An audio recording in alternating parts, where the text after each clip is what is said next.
Do not use music as a tool to play your technique. Always let your technique be your tool to play beautiful music. This said, one of the most usable and efficient scale exercises I ever played is playing trills through the scale. This exercise has moved my technique the furthest and the fastest. And by adding these small trills to your playing, you get this refined touch to your lines. Listen to John Coltrane, listen to Coltrane Rollins, they do it all the time. I'll give examples on this later in this video. Adding trills to your jazz language makes them ooze out music. I'll go through different forms of how to play this exercise and different ways to use it in your playing. Later in this video I'll get into solo examples played by Sonny Rollins and John Coltrane, where I take their lines and make them examples that you can use in your own playing. The basic format of this exercise is like this.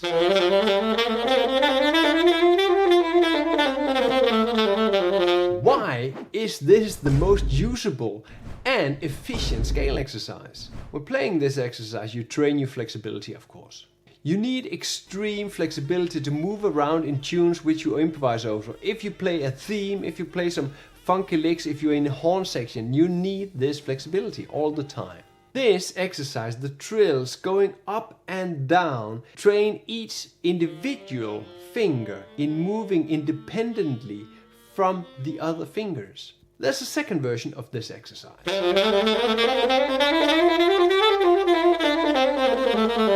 Hi there, I'm Selmer MKVI and welcome to Selmer MKVI's saxophone lessons. When training this kind of exercise, you really need to focus on the most important thing: flexibility.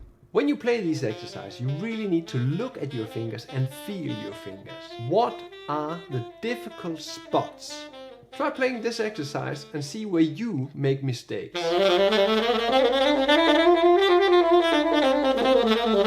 For me, the most difficult spot, and that can be a feeling, but probably you see it too out there. My difficult spot on this exercise is around the C. What you do is take this part out and you play it again and again and again. You drill this. Remember, when you're drilling or when you're taking this part out or any part of any exercise, feel your fingers start really digging into this. It's the most important thing. That's training this part and your fingers. You can even train this kind of exercise with a mirror in front of you, looking directly at your fingers. Check my earlier video on this fast, how to train your fingers in a mirror and how you train to become faster. I'll go through some of the steps here. Slow down. When you encounter a difficult spot, slow down. Go to 50% if you have to. Just take 50% of the tempo off. Then you start slowly speeding up when you have full control. Slowly speeding up. I'll present two more exercises and then I'll go into how our saxophone heroes play this themselves and how you can use this in your own playing. The next exercise is an add-on to the previous exercise.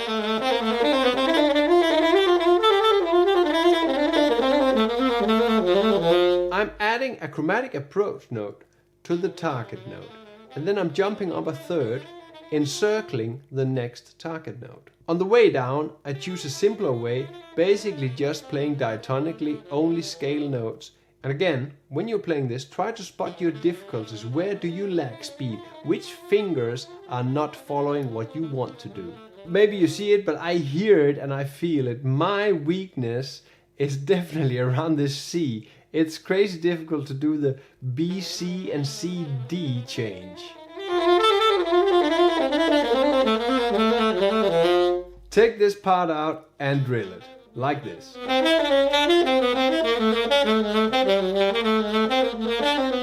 Slowly add the tempo. There's no use of playing technique if you do not use this immediately in your playing. This is a chant of mine. I keep saying this, so don't practice your technique if you do not have anywhere to use it. So only play usable technique. Using the trill is something that's very, very common in jazz improvisation. Here's an example on how John Coltrane and Sonny Rollins is using trills in their solo This is from the 1956 recording Tenor Madness with John Coltrane and Sonny, and this transcription is by the amazing Margarit. I can only recommend you to check out his channel because it has amazing transcriptions. He's a monster in transcribing, so check his channel out. It's in the description below, so if you want transcriptions, go there. These lines are a few examples of how John Coltrane and Sonny Rollins uses trills in their playing. There are tons more in this solo on Tenor Madness, but I had to pick some. The first example is on a C7 dominant. We were just working in the key of G, so I want to add this to a D7 dominant to the G chord. Here's the D7 lick. How to use this is to start off the chord tones. You have to start on one of the other notes than the chord tones of the D7. Else you get the wrong notes on the downbeat and it sounds funny. You get another chord, you will get an A minor. Here I've added the same trill in another run, adding the bebop scale. Again, you see I do not start on the chord notes of the D7 and the chord I'm actually playing over. The next lick is another John Coltrane line.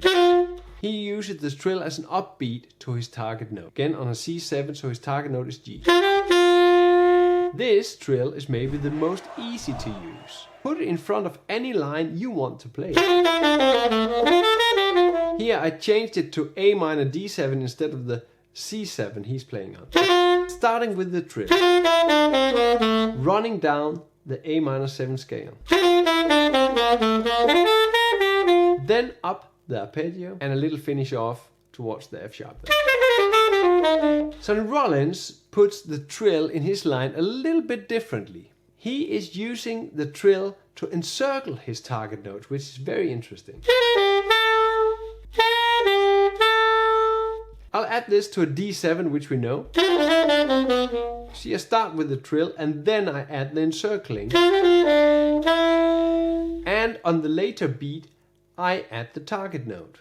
You can use the chromatic approach note as shown before in this example too, adding this from under, leading towards your target note. You remember the exercise. The trill with the chromatic encircling notes looks like this. And with the diatonic note, it sounds like this. You can change between the diatonic and the chromatic approach note as you wish.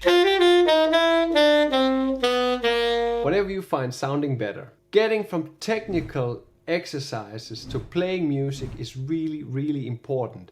Don't get hung up in technical exercise. You need to play music. Whenever you play technical exercises, make sure they have a direct relation to what kind of music you play. So think about this before you start adding a technical exercise to your practice. You're very welcome to check my earlier video on this. Scale exercises. Don't waste your time. The method I use to get from technical exercise to music is very, very simple. So let's start with the trills. I know the technical exercises and I know that it's used in other people's playing, or John Coltrane, Sonny Rollins, they use this. I know this. So I'm adding this to my technical exercises so I can play the trills. But we want more.